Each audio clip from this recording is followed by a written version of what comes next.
지난 한 주간도 하나님께서 우리 기쁨의 동산에 너무너무 잘해 주셨습니다. 가장 먼저 감사할 것은 지난주에 설교 제목이 하나님 나라와 경제였잖아요. 월요일날 한 권사님이 전화를 하셨어요. 섬기고 싶다고. 그래갖고 우리 분립개척한 새 교회와 재관철 선교사님에게 각각 50만 원씩 전달해 달라고 저에게 200만 원을 주셨어요. 그래서 우리 박 간사님을 통해서 이제 바로 송금해 드렸는데 그 한 분이 바로 문자가 왔어요. 모든 것을 합력하여 선울실 하나님을 찬양합니다. 제가 이거를 전달하면서 분명히 4명 중에 특별하게 돈이 필요한 분이 있었겠다 싶었는데 바로 연락이 온 거예요. 하나님이 그 한 분의 필요를 채우기 위해서 권사님 마음을 감동했구나. 나머지 3분은 덩달아서 은혜를 받은 것 같아요. 두 번째로는 선교사 초청 예배에 큰 은혜가 있었죠. 특별히 영적 전쟁에 대해서 하면서 교회는 유람선이 아니고 군함이다. 제가 그거를 같이 유튜브 방송을 나누려고 검색하다 보니까 2017년에 같이 우리가 강조했더라고요. 근데 특별히 이번에 제가 깨달은 건 뭐냐면 주일 예배는 사령관이신 예수님 앞에 전투 명령을 하달받고 무기를 부여받고 삶의 현장으로 달려가는 것이다. 그 말을 듣는데 너무 와닿았어요. 그래서 제가 이제 헌금 기도할 때마다 그 멘트를 해야 되겠다. 그런 생각을 했습니다. 앞으로도 계속해서 참여해 주시고 우리 개인과 교회에 주시는 은혜의 말씀을 다 듣게 되시길 바랍니다. 수고하신 분들에게 감사를 드립니다.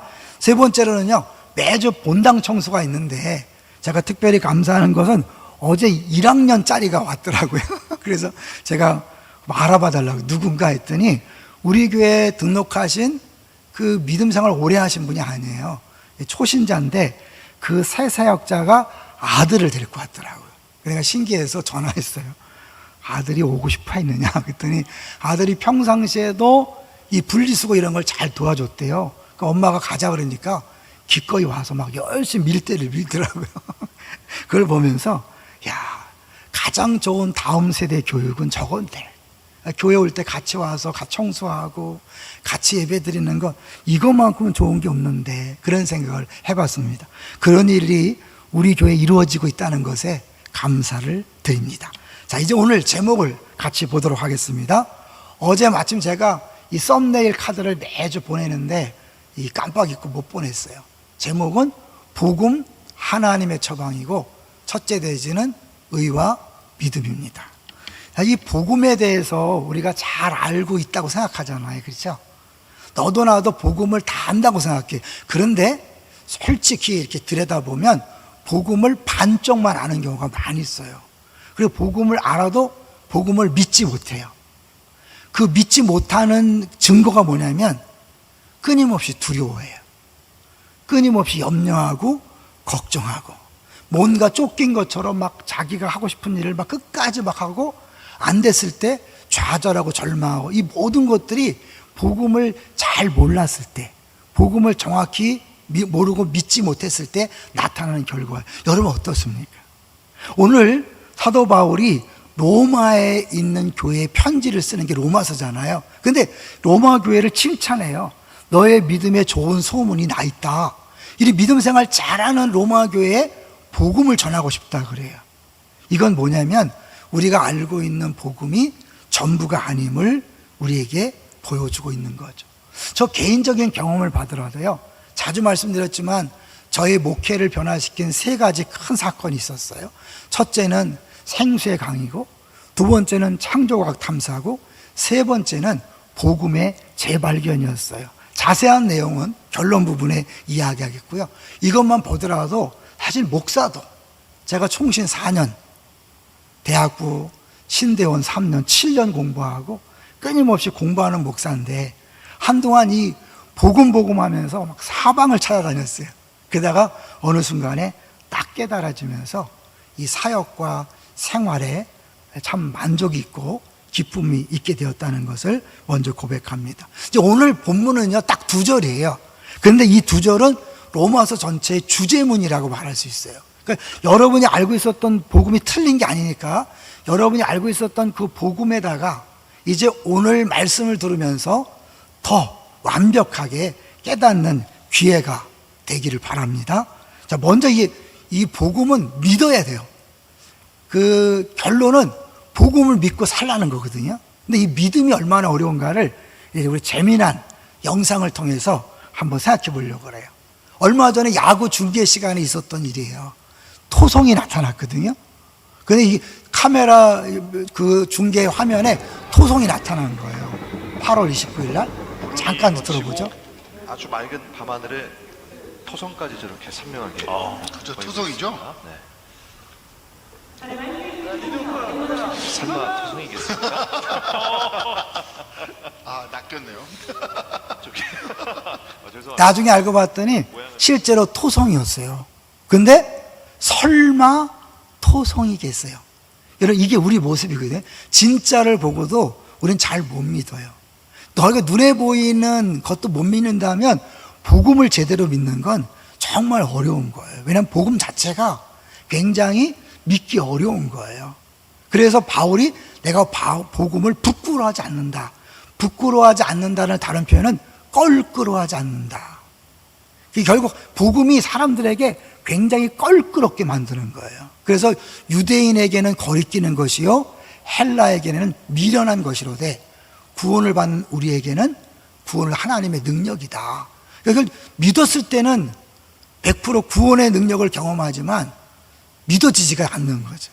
그 바울이 부끄러워하지 않는다고 강조할 정도로 복음이 사실 심각하다는 걸 이야기하죠. 왜냐하면 대표적으로 복음을 받아들이려면 내가 철저한 죄인이라도 지옥 갈 수밖에 없다.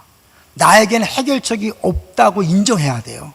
내가 아무것도 할 수 없다고 인정하는 것이 현대인들, 아니 모든 인류에게는 굉장히 거리끼는 거죠.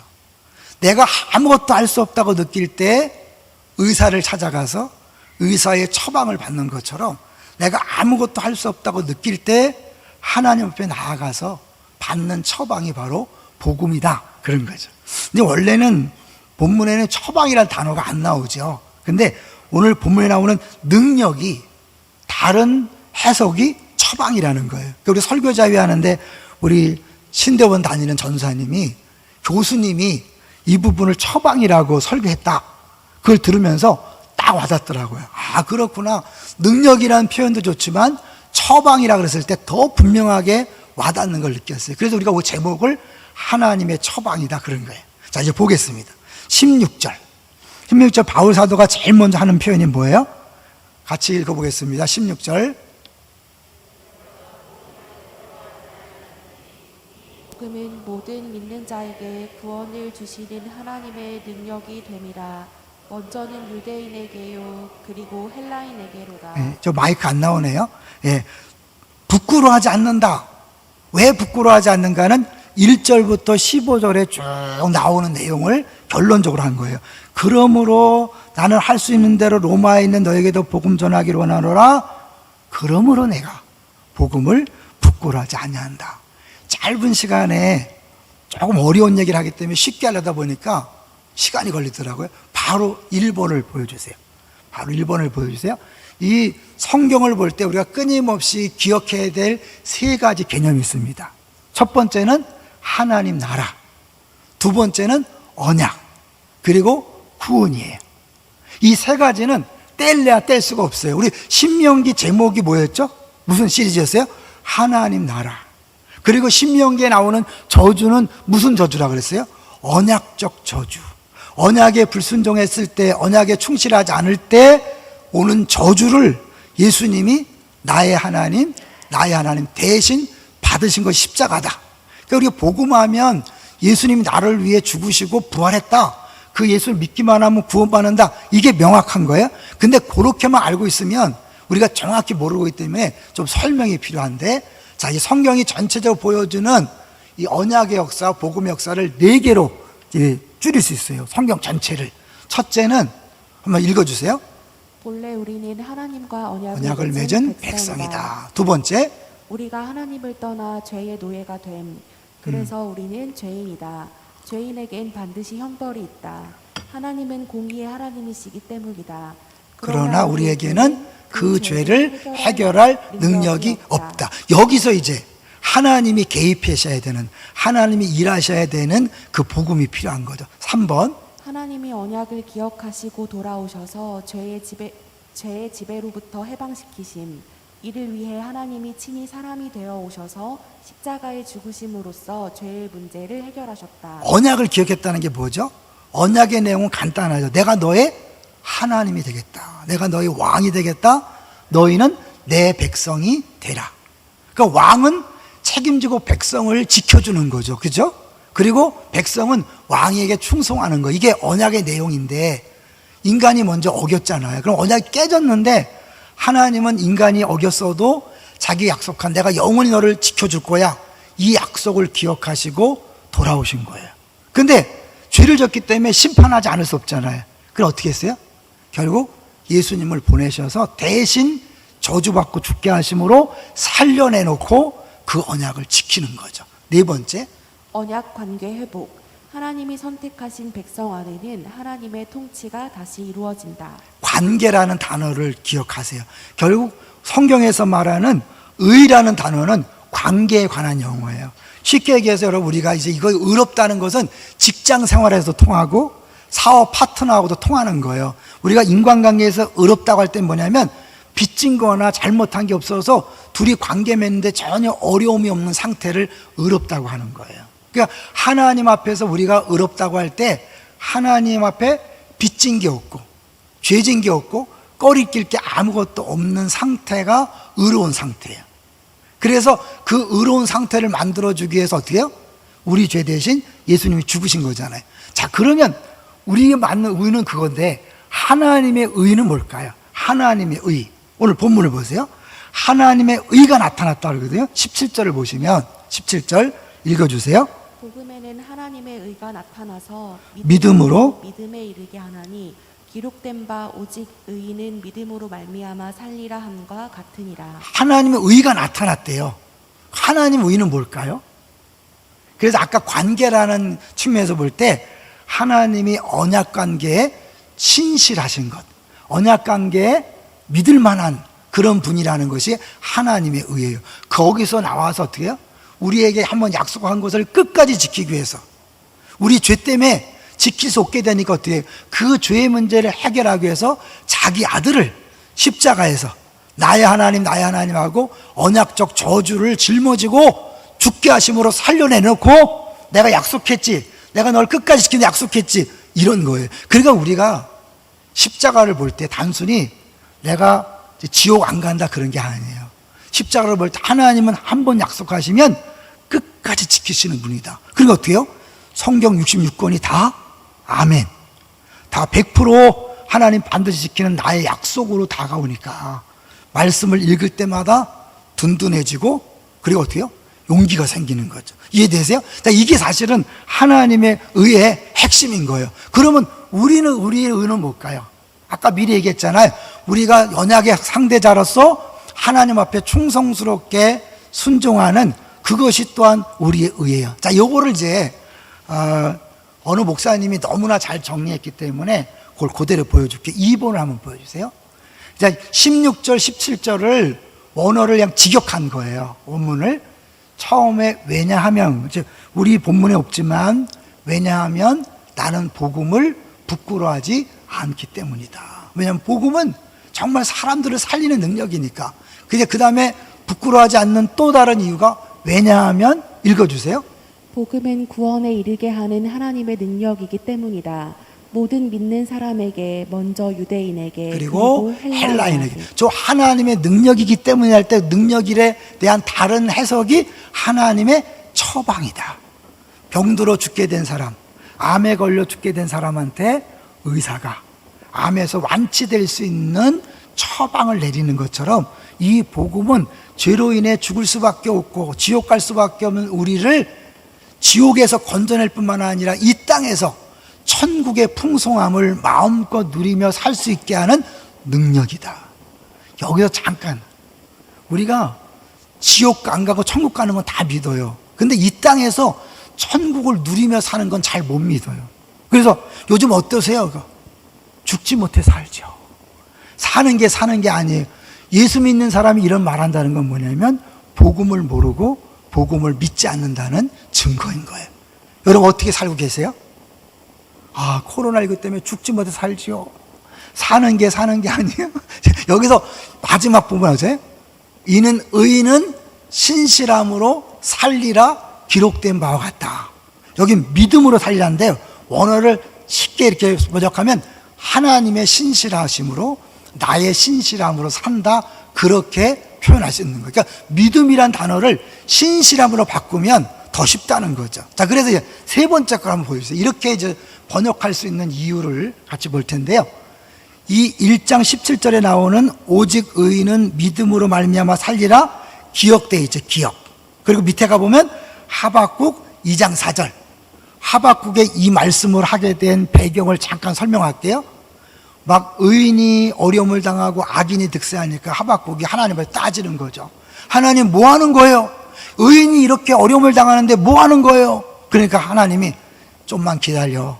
내가 바벨론을 움직여서 그 악인들을 다, 니네 나라를 다 심판할 거야. 그걸 딱 듣고 보니까 아니, 아무리 악인들이지만 어떻게 믿지 않는 이방인들을 통해서 이스라엘을 심판합니까? 이건 말이 안 됩니다. 또 말이 안 된다고 하는 거예요. 그러니까 하나님이 이제 결론으로 그래서 의인은 믿음으로 말미암아 사는 것이다 하는 거예요. 그리고 나오는 게 무화과 나무 잎이 마르고 포도나무 열매가 없고 외양간에 송아지가 없고 없어도 뭐예요? 나는 여호와 하나님으로 인하여 기뻐하리로다. 하나님 때문에 기뻐하며 하나님 때문에 산다는 거예요.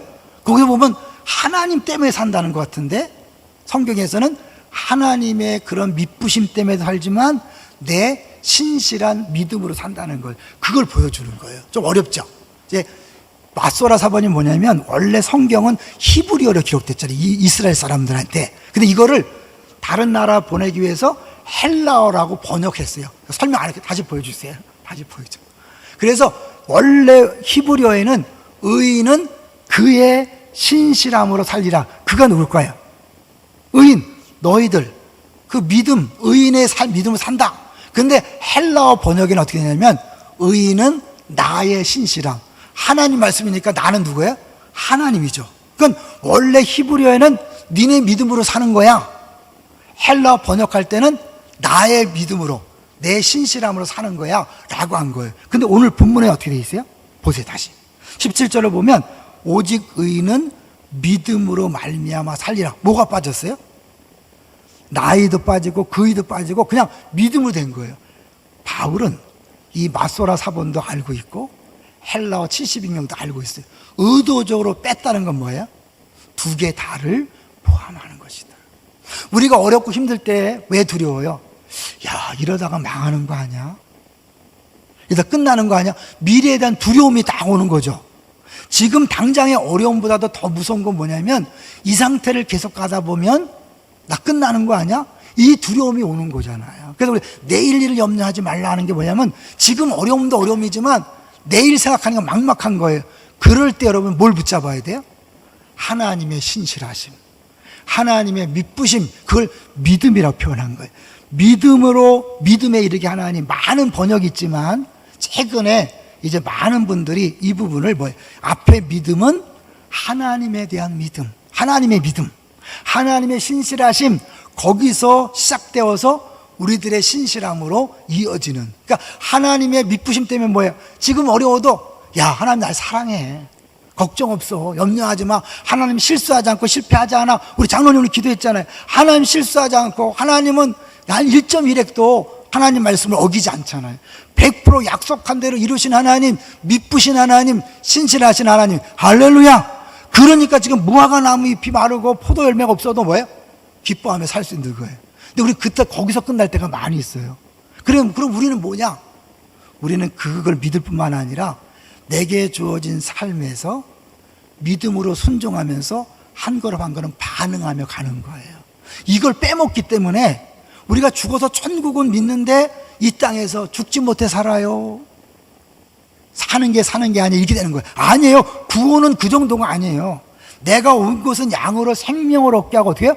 풍성히 얻게 하려 함이라. 풍성은 부족함이 없다. 더 이상 바랄 게 없어요. 이런 거예요. 여러분 정말 그런가요?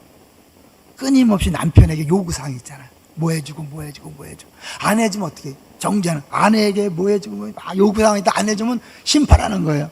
목사에게 요구사항이 있고 성도에게 요구사항이 있고 이웃에게 끊임없이 요구사항이 있는 거예요. 요구사항이 있다는 건 뭐예요? 비어있다는 거죠. 근데 내가 만족하다, 만족하면 어떻게 해요? 바라지 않는 거예요. 오히려 내가 어떻게 도와줄까? 어떻게 섬길까?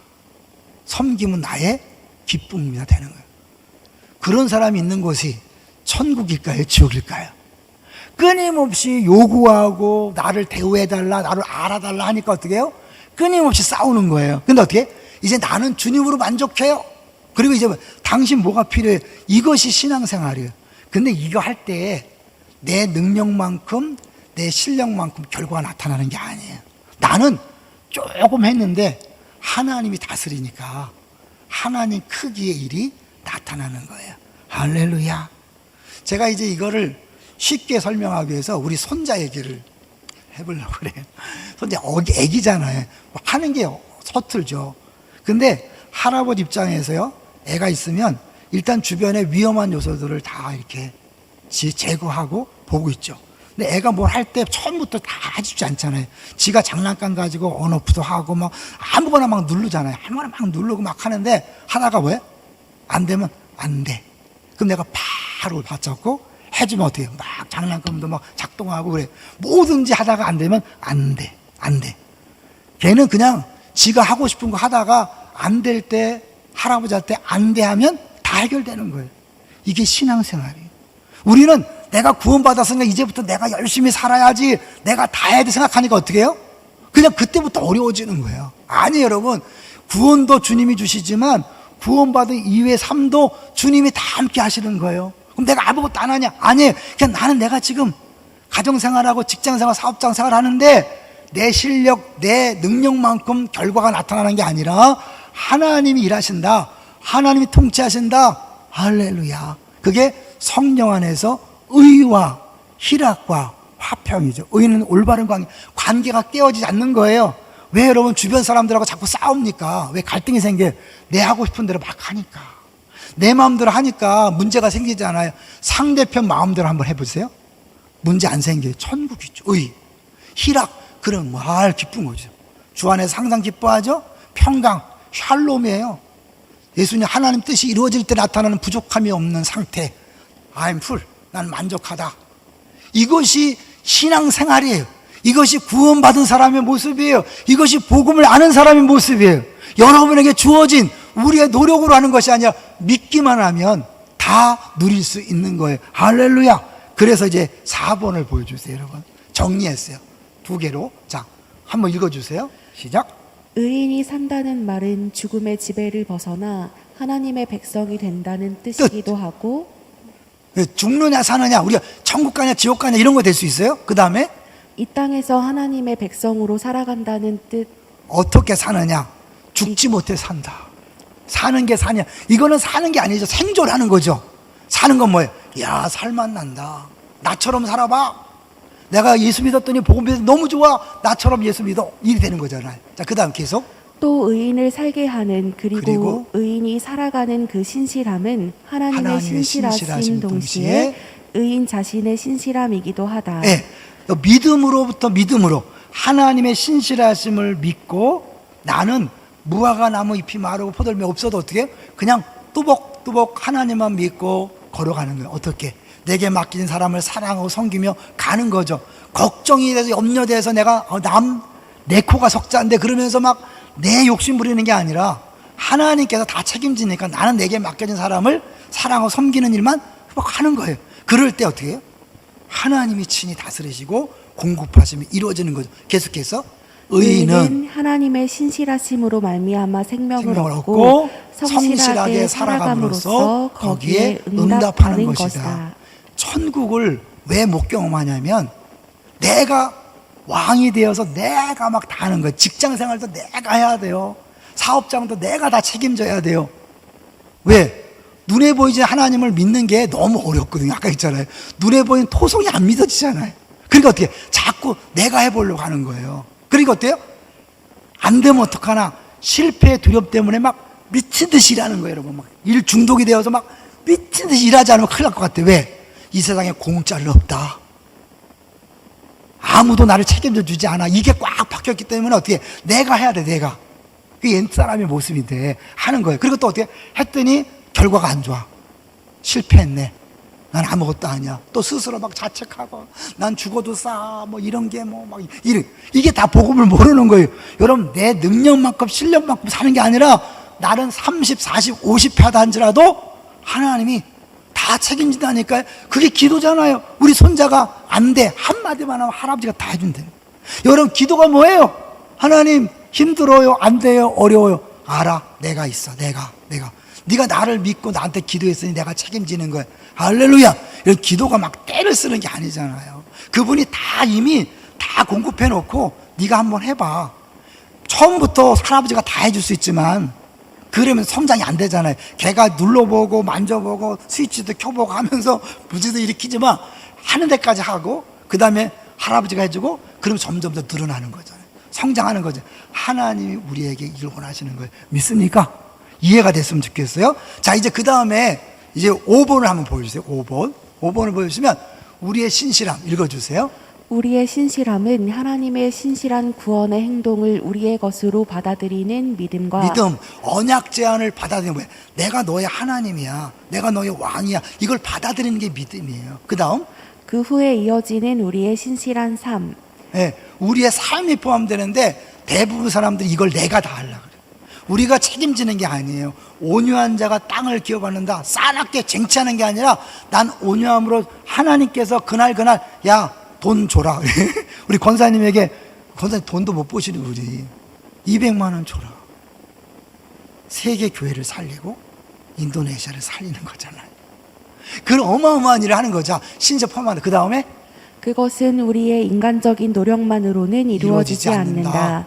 하나님의 신실하심에 대해 우리가 우리의 신실하심으로 응답할 때 하나님이 우리의 주님이 되셔서 우리 안에서 친히 당신의 주되심을 이루는 거죠. 그냥 것이다. 나는 1, 3 이렇게 5만 했는데 지나고 나니까 하나님이 100, 1000, 만 이렇게 이루시는 거예요. 와, 난 요만큼 순종했는데 이런 걸 있었네. 그러면서 야, 신앙생활 이런 거구나. 마지막 왜냐하면 복음은 우리 안에 하나님의 주 되심을 이루시는 예수 그리스도의 통치를 가져오는 능력이기 때문이다. 네, 그 통치의 능력을 계속해서 경험하는 거예요. 여기서요, 우리 예전에 6.25 때 있었던 일을 한번 잠깐 보여줄래요? 흥남부두 철수, 문보라치는 흥남부두 있잖아요. 예전에 영화도 나왔죠.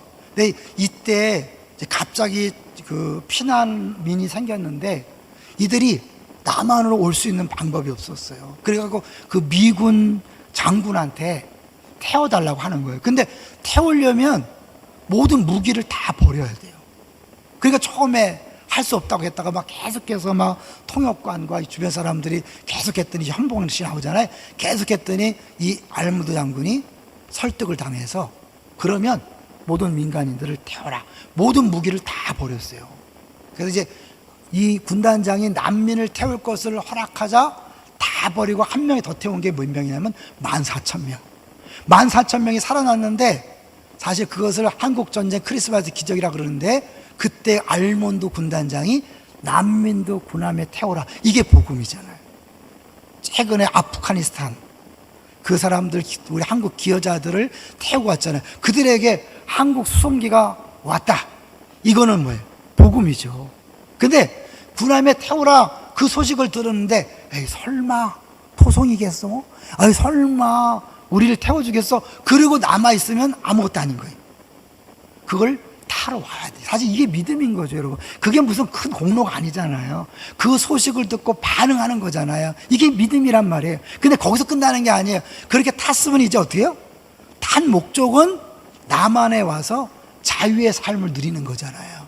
만약 그렇게 살아났는데 남한에 와서 또 뭐 사는 게 아닙니다. 그러려면 뭐하러 왔어요? 우리가 구원받았는데 사는 게 아닙니다. 이러면 아니잖아요. 하나님 그 정도가 아니거든요. 자기 아들을 희생해서 죽이면서까지 우리를 구원했다면 뛸 듯이 기뻐하고 정말 신나고 행복해서 이 복음을 전하지 않고는 견딜 수 없는 것, 이것이 복음입니다. 할렐루야!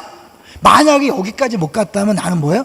복음을 반쪽만 하는 거예요. 대부분이 뭐냐면, 아, 예수님이 나를 위해 죽으시고 부활했어. 그냥 나는 이제 천국 가게 됐어. 거기서 끝이에요. 그 나머지는 어떻게 해? 내가 열심히 노력해서 열심히 주의를 하고 열심히 봉사도 하고 열심히 내 직장 사업장을 책임져야 돼. 어렵죠. 그게 아니에요. 그것도 주님의 주인임을 인정하고, 여러분 어떻게 해요? 매 순간마다 왕을 따르는 왕따 인생을 살아가는 거예요. 그러면 주님이 알아서 하신다니까요. 하나님이 통치하시는 천국을 맛보게 된다니까요. 할렐루야. 근데 이제 안 믿었을 때, 대표적으로 안 믿었을 때의 모습을 한번 볼게요. 일본 사람 있죠. 유명한 오노다 히로인데 한 번쯤은 다 들어봤을 거예요. 이 사람이 이제 그 자기 일본이 패망하기 직전에 자기 상관으로부터 명령을 받았어. 너 죽기까지 사수해라. 그 명령을 붙잡고 일본 자체가 항복했는데 안 믿는 거예요. 아무리 전단을 뿌려도 안 믿는 거예요. 속이는 거라고. 끝까지 안 오는 거예요. 그 부하 2명과 끝까지 대항하다가 2명 죽었어요. 혼자 남았는데도 안 나오는 거예요. 해방된 지, 일본이 행복한 찬찬 됐는데. 그래서 막 사람들이 가서 하고 안 되니까 가족들이 가는데 가족들 말도 안 믿어. 안 믿은 건 해결이 안 돼요. 그러니까 이제 할 수 없이 옛날에 명령을 내렸던 그 직속 상관을 찾아낸 거예요. 이 사람 전쟁이 끝났으니까 서점을 하고 있었는데 그 사람을 찾아내서 그 사람을 직접 데리고 가갖고 그 사람이 얘기한 거예요. 야, 전쟁 끝났어. 이제 철수해. 그 말을 듣고 뭐라는 거예요? 전쟁이 끝난 지가 수십 년이 지났는데 수십 년 동안 밀림에서 누구를 위한 거예요? 아무 유익도 없는 불쌍한 인생을 산 거예요.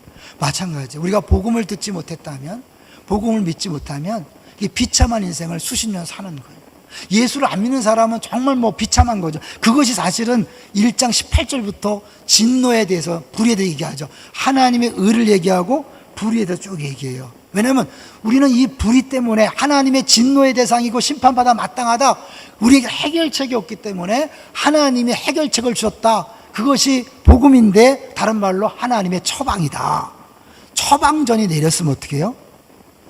의사를 믿고 힘들어도 그 약을 제때 먹어야죠. 그래 놨는데 먹다 보니까 의사 돌팔이 아니야? 이러면 안 먹는 거죠. 그죠?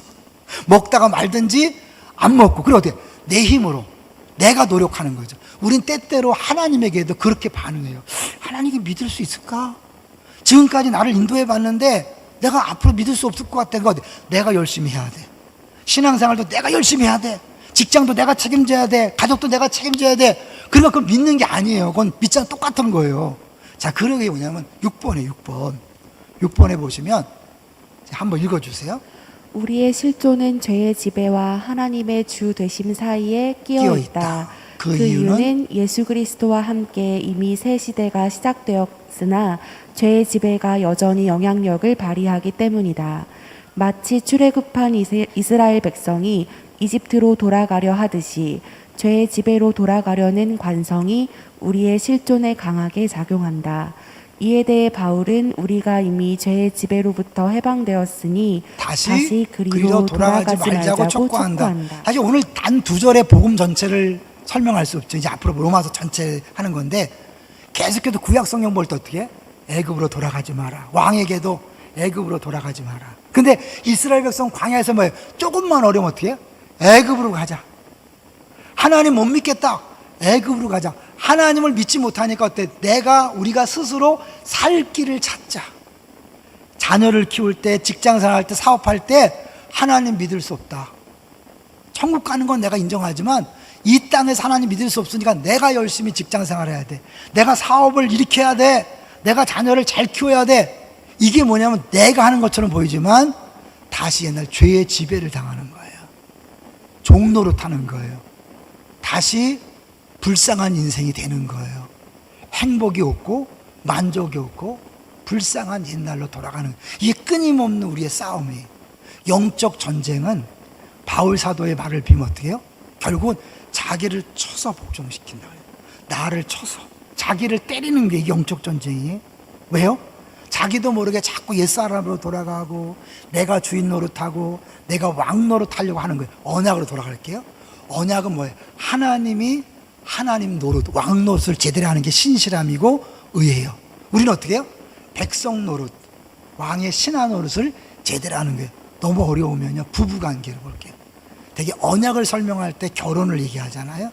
남편이 아내에 대해서 남편 노릇을 하는 게 언약의 신실한 거예요.